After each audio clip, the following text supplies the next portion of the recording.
আমার বিয়ে হয়েছিল আজ থেকে ১৩ বছর আগে। পারিবারিকভাবেই আমাদের বিয়ে হয়েছিল। বিয়ের ঠিক পরের দিনই জানতে পারি আমার হাজবেন্ডের সাথে একজনের সাথে বিয়ে হওয়ার কথা হয়েছিল, কিন্তু বিয়েটা কোনো একটা কারণে হয়নি। আস্তে আস্তে দেখি মেয়েটা ওকে প্রতিদিন কল মেসেজ দিচ্ছে। তখন আমি বুঝতে পারি এদের মধ্যে প্রেমও হয়েছিল। আমি ওকে জিজ্ঞেস করায় সে বলে মেয়েটাকে যে বলেছে ওর বিয়ে হয়েছে, কিন্তু বিয়ের ৭ মাস পর্যন্ত এরকম আমি সবসময় দেখতাম কল মেসেজ ওই মেয়েটা দিত। কিন্তু আমি একদিন নিজেই নাম্বার ওর কাছ থেকে লুকিয়ে নিয়ে মেয়েটাকে ভদ্রভাষায় জানিয়ে দিই ওর যেন আমার স্বামীকে আর বিরক্ত না করে। বিশ্বাস করেন মেয়েটা আর কখনো যোগাযোগ করেনি।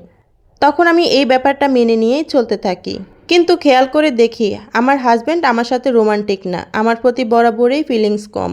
এই ১২ বছরে সে শুধু একবার আমাকে কক্সবাজার নিয়ে গেছিল। ভরণ পোষণ কিছুই দিত না, কারণ আমি একটা চাকরি করতাম।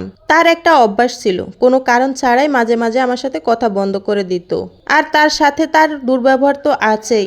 যাই হোক, এই অসহ্য যন্ত্রণা সহ্য করেই আমি তার সাথে ছিলাম, কারণ বিয়ের পর ১ বছর পরে আমাদের একটা বেবি হয়। যাই হোক, সব কাহিনী বলতে গেলে একটা বিশাল বই লেখা যাবে, যার প্রতিটা পাতায় শুধু আমার দেওয়া অসহ্য রকম মানসিক যন্ত্রণা, অবহেলা, বুক ছেঁড়া আত্মচিৎকার ছাড়া আর কিছুই পাবেন না। আমি এখন আর চাকরি করি না, আর আমাদের এখন 2টা বেবি। ঠিক 2 বছর আগে ঘটনাক্রমে ওর ফেসবুক মেসেঞ্জারে তার আগের গার্লফ্রেন্ডের সাথে তার আপত্তিকর ছবি এবং মেসেজ দেখে আমি প্রায় অবাক হয়ে গেলাম। মেয়েটা পরের দিন তার আগের সেই দিনের কনভারসেশনের জন্য অনুতপ্ত বোধ করলেও আমার স্বামী খুবই স্বাভাবিকভাবে মেনে নেয়। আমি তাদের এসব কথাবার্তা সহ্য করতে না পারে আমি মেয়েটাকে কল দেই।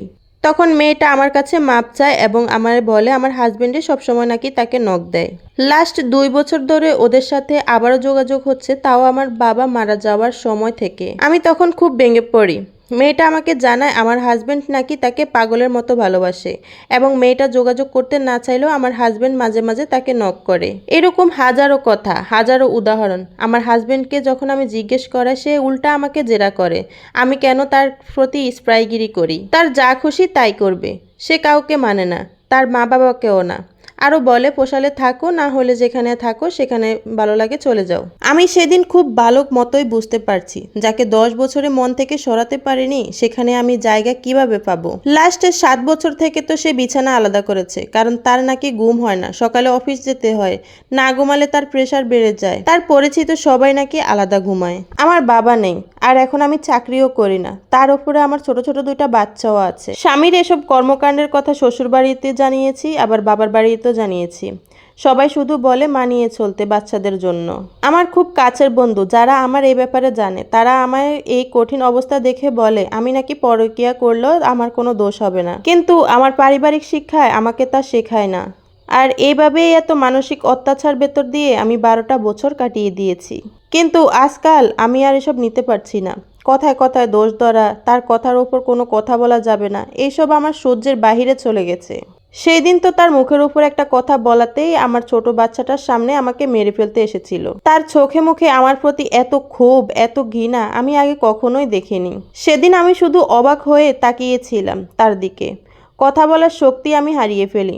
আমি কোনো গালাগালি বা অকথ্য ভাষায় কথা বলা এমন কিছুই করিনি, শুধু তার কথার পিঠে একটা সাধারণ কথা বলি, আর তাতেই সে আমাকে মেরে ফেলতে এসেছিল। আমার এখন আর সহ্য হচ্ছে না, দম বন্ধ লাগে, কিন্তু বাচ্চাগুলোর দিকে তাকিয়ে এখানে নিজেকে বুঝাচ্ছি। আমার মন চাচ্ছে তাকে ডিভোর্স দিয়ে দেই। আমি আমার শ্বশুরকে বলেছি তার সংসার করব না, কিন্তু সেও আমাকে বলেছে ধৈর্য ধরতে। আমি তো এক ছাদের নিচেই সেপারেশনে আছি, আমাকে বাধ্য করেছে। আমি আর সহ্য করতে পারছি না, কিন্তু আমার খুব ভয় হয় ডিভোর্সের পরের জীবন নিয়ে। এখন আমার সুইসাইড করতে ইচ্ছে করে। বিশ্বাস করেন, সুইসাইড আসলে ইচ্ছে করে কেউ করে না। একটা মানুষ কতটা অসহায় হলে, কতটা কষ্ট পেলে এই পৃথিবীর মায়া ত্যাগ করতে চায়, তা আমি খুব ভালো মতোই বুঝতে পারছি। মানুষ আত্মহত্যা করে কেন জানেন? একাকিত্বের জন্য। আমি তাও পারছি না। সবাই আমার জন্য দোয়া করবেন, আল্লাহ যেন আমাকে এমনিতেই নিয়ে যায়।